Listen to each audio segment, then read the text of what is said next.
Hello friends, a very warm welcome to my channel. In today's video, we are going to talk about Belrise Industries. This is an auto ancillary company recently listed in the Indian stock market. This was chosen in a Telegram poll where more than 850 people have voted and 20% of them have chosen Belrise Industries. Now you can watch our videos in Hindi also. You can click the settings button at the bottom of the screen and then select audio track and choose the preferred language. If you are new to the channel, please do subscribe and hit the bell icon to get updates of all the new videos that we upload. Here is a small disclaimer as per SEBI regulations. You can pause the video and read it. This will be the flow of our discussion. We'll discuss the business model of Belrise Industries in the beginning. Then we'll look at the chart, the financial performance of the company in the last 4-5 years, the reasons why the stock has given such a sharp rally, the outlook of the management going forward, the valuations, the risks involved, and then form an overall view on the stock. So Belrise Industries is an integrated automotive component manufacturer. So it is a vertically integrated business wherein whenever the client comes up with a requirement of an auto part, they can do it right from the design stage till the manufacturing and delivery stage. It is into safety critical powertrain agnostic systems. So what do you mean by safety critical? The component which they manufacture like chassis, etc. are so critical to the vehicle that any misfunctioning in that part could cause an accident. Powertrain agnostic systems means the parts which they are manufacturing, they can manufacture, or these parts are supposed to be used both for the IC engines as well as the EV vehicles.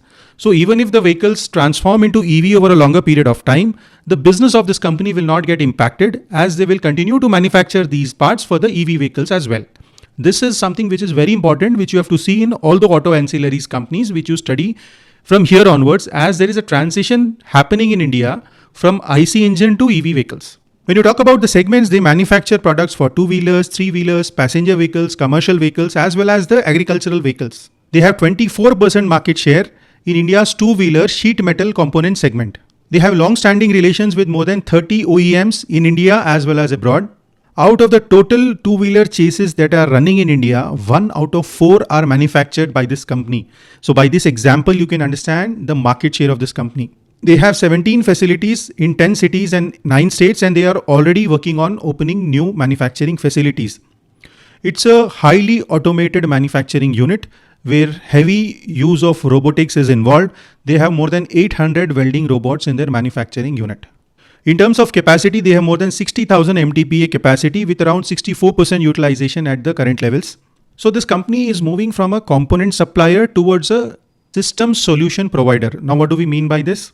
Instead of merely manufacturing a component like a contract manufacturer, they are working with their client from the design and concept stage, developing the product, developing the prototypes as per the client's requirements, and then manufacturing and scaling it. So it is more like a solution which they are providing their customers. Roughly about 80% of the revenue comes from manufacturing and 20% comes from trading. So they have trading business also, and there is no indication that they wish to close this trading business or cut down the trading business going forward. Overall, they plan to increase the wallet share in their customers. Around 6% of the revenue of this company comes from exports out of the manufacturing revenue that they do. This is a broad explanation of the product portfolio which the company has. They are into sheet metal systems, polymer and plastic components which are generally made using injection molding, suspensions, exhaust systems, steering columns and safety systems, and specifically they are also working on the EV vehicle components. If you see the segmental breakup, nearly 82% of their revenue comes from two-wheelers and three-wheelers. So there is a heavy concentration in this segment. So any slowdown in the 2-3-wheeler segment can drastically impact the business of this company. Four-wheeler constitutes about 5%, four-wheeler commercial about 8%, and the other vehicles around 4% to this company. In terms of growth, if you see in the recent quarter updates, the four-wheeler passenger segment and the four-wheeler commercial segment has grown more rapidly, although the base is also small in this, and the 2-3-wheeler segment has grown around 27% year on year. These are some of the products which this company manufactures, just for you to have an idea by looking at the photos. So this is a brief, simple description of the business model of this company. Now let's look at the stock performance. This got listed in 2025 itself, and the IPO came at a price of around 90 rupees at the upper price band. It also had a flattish kind of a listing, but there onwards, it has given a sharp rally and now it trades at around 159 rupees. So those who did not invest in the IPO or did not get allotment in the IPO and have purchased post listing have also made decent money in the stock in the last few months. Now let's look at the financials of the last 4-5 years. In FY22, the company did a revenue of about 5,397 crores, and now in FY25, it did around 8291 crores. The trailing 12 months is slightly higher at around 8772 crores, although just one quarter has passed by. Last 3 years average CAGR has been around 15%, which is decent, not very impressive. But at this size of company in auto sector, this is a pretty decent growth. In terms of EBITDA also, it has shown a steady increase from 755 crores in FY22 to around 1000 crores in FY25. So the margins have shown a downtrend from 14% in FY22 to around 12% in the last 2-3 years. And going forward also, the management is guiding for similar margins. They are not talking about an uptick in the margins in FY26 as well. This will be a critical thing which you should watch for going forward, and the margin should not get further diluted. The ROC is around 14%, which is not very impressive. Generally in an auto ancillary business, they are capital intensive and they keep establishing manufacturing units near the OEMs which they work with. So their capex is an ongoing process in this business, and ROCs are generally not very high. The EBITDA to OPCF conversion, which is cash flow conversion, is around 73% in an average of the last 3 years, which is good and impressive. Now comes a very critical point that this company or these promoters have a lot of other companies which are other than Belrise into the same or similar businesses. If you see their annual report related party transactions or their RHP which they have filed, there is a long list of companies which have huge amounts of transactions with Belrise, both purchase and sale transactions. So having a lot of unlisted companies into same or similar businesses is generally considered as a red flag from an investor's perspective. Although the promoters may justify that every transaction has happened at arm's length or will be happening at an arm's length going forward also, but still this remains as a gray area if there are huge number of related party transactions and a lot of unlisted entities in the same or similar businesses. So as an investor, you should very carefully study this aspect, and if you're invested in this company, you should closely monitor this aspect going forward also. There have been slight incidences of bad debts written off also in this company historically.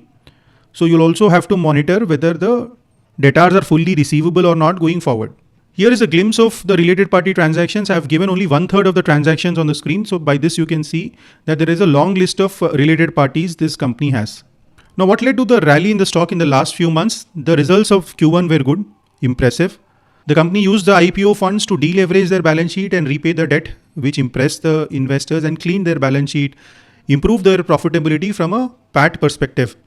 The auto sector came into the limelight when the RBI had cut the rates. The loans became cheaper for people to borrow and buy automotives. Then the GST rates were also cut, reducing the cost of the vehicles in hand for the ultimate customer. So these kind of things led to the auto sector turning around, and all these stocks in that sector gave a rally. The growth plans of this company are good. They are doing capex and a lot of other things which we'll discuss in the growth plans slide. And kind of a re-rating happened as the valuations were not very expensive at the time of listing for this company. Before we move forward, if you're not a part of our Telegram channel, do join today by clicking the link in the description so that you join the correct Telegram channel.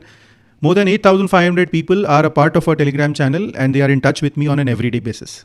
Now, what is the growth outlook of the management going forward? They have formed a separate division for e-mobility and they are developing EV-specific parts and components. They are growing both the organic way as well as the inorganic way. They have acquired a company called H1 India, which is a Japanese subsidiary now.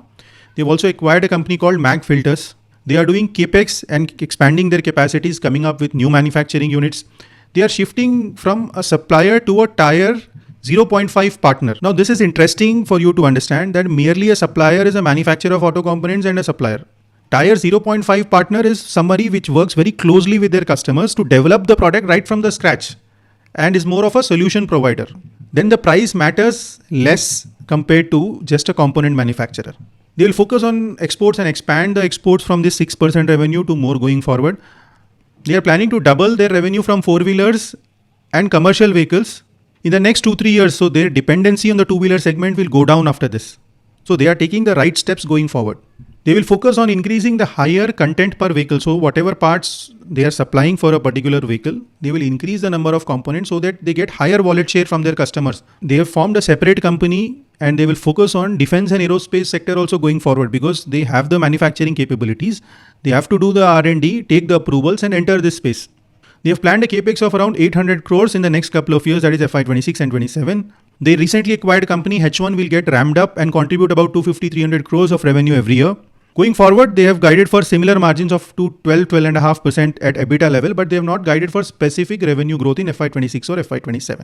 But overall, the growth plans of this company look pretty decent. Now coming to the valuations, which is the most critical part. It is trading at around 35 times PE, which is kind of misleading, I would say, because they have repaid almost a very large portion of their debt. So the interest cost will go away from the P&L and the profitability will drastically increase, leading to reduction of PE. So a more suitable metric for this company to evaluate for us as investors would be EV/EBITDA. So it trades at around 15 times EV/EBITDA and 1.6 times market cap to sales. At 15 times EV/EBITDA, I would say that the re-rating in terms of the valuation multiple is kind of over in the short term. Going forward also, the stock can give decent returns, but that would be more or less equivalent to the growth which it shows at around 15-20%, or if they do really well, around 25% in certain particular years. Now, why am I saying that 15 times EV/EBITDA is also a fair price or a fully valued price for this company is? Generally, the auto sector is believed to be a cyclical sector and it is given a lower valuation multiple. Certain companies in this sector are also given higher valuation multiples, but they have strong level of R&D, higher margin, higher governance. So over a period of time, looking at their track record and certainty of earnings, the valuation multiple expands. So in Belrise case also, that valuation multiple can further expand slightly, but that will take some time. So at 15 times EV/EBITDA, I would not call it an expensive stock, or for the ease of understanding, I will call it a fairly valued stock. Now let's talk about the risks of investing in this company. As we have discussed, there is a long list of group companies which you have to study very well before investing in this. The related party transactions, how they execute their plans going forward, because at IPO time, companies come up with lot of promises, but at the ground level, whether execution is happening and it is timely happening, that you have to monitor in every quarterly earnings call. Valuation wise, in the very near term, don't expect a further re-rating from the current valuations. There will be competition in this space. There is competition and they have to be abreast with the latest technology. Otherwise, the company will get outdated. There is a cyclicality element in the auto sector which you have to keep in mind, and sustainability of margins has to be kept in mind or watched for going forward, because the margins have already gone down from 14 to 12. They should not go down further. So now that we have discussed the business model of the company, the growth plans, the valuations, financials, what is our overall view on the stock? If you are holding this stock, the growth plans look good. You should continue to hold. The recent results were good, and you should quarterly monitor the progress of the company and keep holding it. But if you're looking at a fresh entry, since there is a sharp rally in the recent few months, you should accumulate this in a very staggered manner, because both this company as well as this sector have rallied in the recent months. So starting with a small position and adding up every quarter by looking at better performance of the company would be a better approach. But do keep in mind the governance aspect in this company, as there is a long list of group companies and related party transactions. So that's about Belrise Industries. I hope you like the crisp analysis. I've tried to cover all the important points in this 10-15 minute video. If you like it, hit the like button and subscribe to the channel. If you want me to make videos on your favorite stocks, do mention the names in the comment section. Thank you for watching and have a wonderful day.